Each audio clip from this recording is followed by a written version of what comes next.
আহি গ'ল নতুন ভোটাৰ লিষ্ট। নমস্কাৰ বন্ধুসকল, স্বাগতম জনাইছোঁ সকলোকে আজিৰ নতুন এটা ভিডিঅ'লৈ।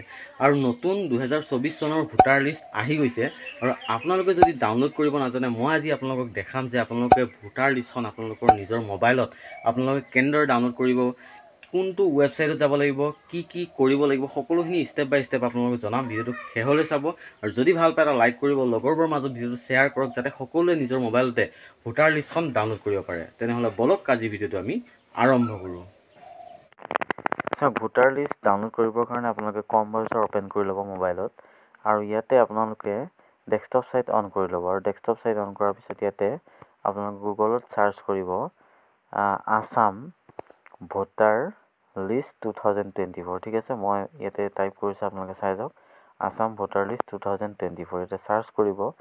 চাৰ্চ কৰাৰ পিছত যিটো এটা অপশ্যন দেখিব ইয়াতে চিফ ইলেক্টৰেল অফিচাৰ আছাম। ঠিক আছে, এইটো প্ৰথম ৱেবছাইট আপোনালোকে দেখিছে।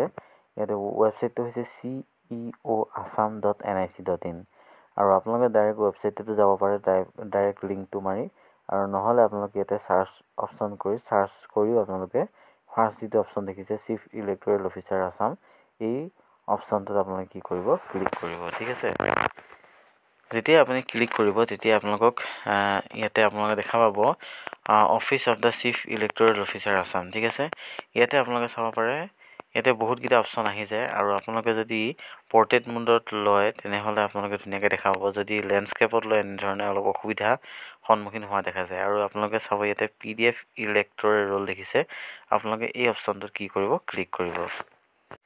যেতিয়া আপোনালোকে ক্লিক কৰিব তেতিয়া আপোনালোকে দুটা অপশ্যন দেখা পাব ইয়াতে, PDF electoral roll for the year 2024 আৰু তলত আছে 2023, অৰ্থাৎ দুখন লিষ্ট ইয়াতে আপোনালোকে দেখা পাব, 2013 আৰু 2024 আৰু 2023।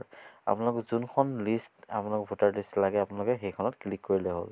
মোক লাগে 2024, গতিকে মই যিটো অৰেঞ্জ কালাৰ যিটো দেখিছে আপোনালোকে তাতে মই ক্লিক কৰি দিছোঁ।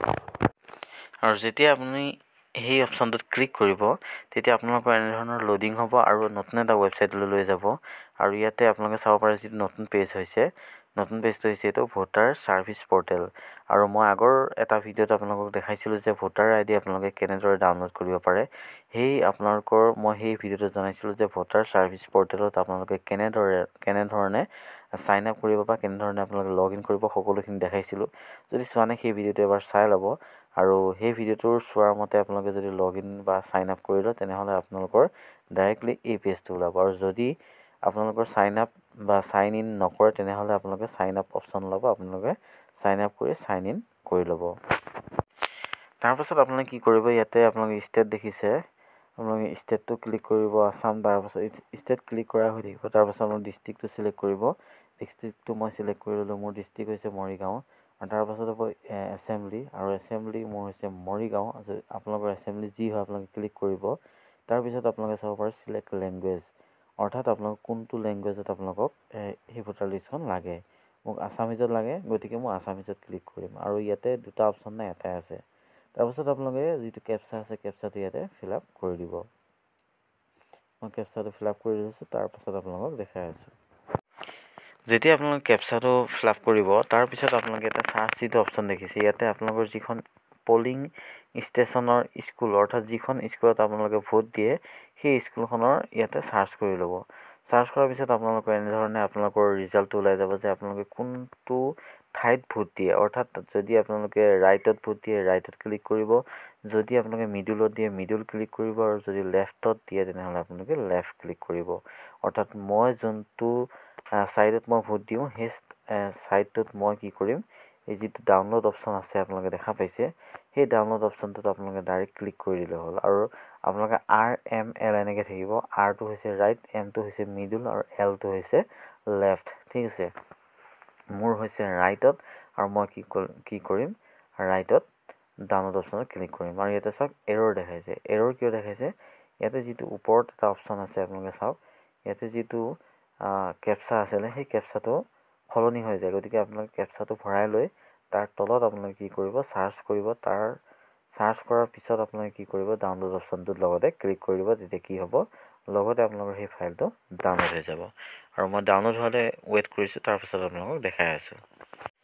আৰু ইয়াৰ ওপৰত চাওক ধুনীয়াকৈ আপোনালোকে দেখিছে ফাইল ডাউনলোডেড হৈ গৈছে আৰু ফাইলটো মই অ'পেন কৰি আপোনালোকক দেখাই আছোঁ। আৰু চাওক এই ফাইলটো মই অ'পেন কৰি দিছোঁ আৰু অ'পেন কৰি দিয়াৰ লগে লগে আপোনালোকে দেখা পাব যে আপোনালোকৰ ভোটাৰ লিষ্টটো হয় নে নহয়। দেখিছে আপোনালোকৰ ভোটাৰ তালিকা 2024 যিটো নতুন লিষ্ট হয়। দেখিছে আপোনালোকৰ সন্মুখত মই লাইভ প্ৰুফ আপোনালোকক দেখালোঁ। আৰু যদি আপোনালোকে ডাউনলোড কৰিব পৰা নাই বা আপোনালোকৰ যদি কিবা প্ৰব্লেম হৈছে তেনেহ'লে আপোনালোকে মোক এই ভিডিঅ'টোৰ তলত কমেণ্ট ছেকশ্যনত কমেণ্ট কৰিব পাৰে আৰু মই আপোনালোকৰ যদি কিবা প্ৰব্লেম হৈছে মই ছল্ভ কৰিবলৈ চেষ্টা কৰিম। আৰু আজিৰ ভিডিঅ'টোত আপোনালোকক এইখিনিয়ে দেখালোঁ যে আপোনালোকে কেনেদৰে ভোটাৰ লিষ্টখন ডাউনলোড কৰিব পাৰিব আপোনালোকৰ মোবাইলত। গতিকে ভিডিঅ'টো চাই কেনেকুৱা পালে কমেণ্ট ছেকশ্যনত কমেণ্ট কৰি জনাব আৰু সকলোৰে মাজত ভিডিঅ'টো শ্বেয়াৰ কৰিব যাতে সকলোৰে নিজৰ মোবাইলতে ভোটাৰ লিষ্টখন ডাউনলোড কৰিব পাৰে।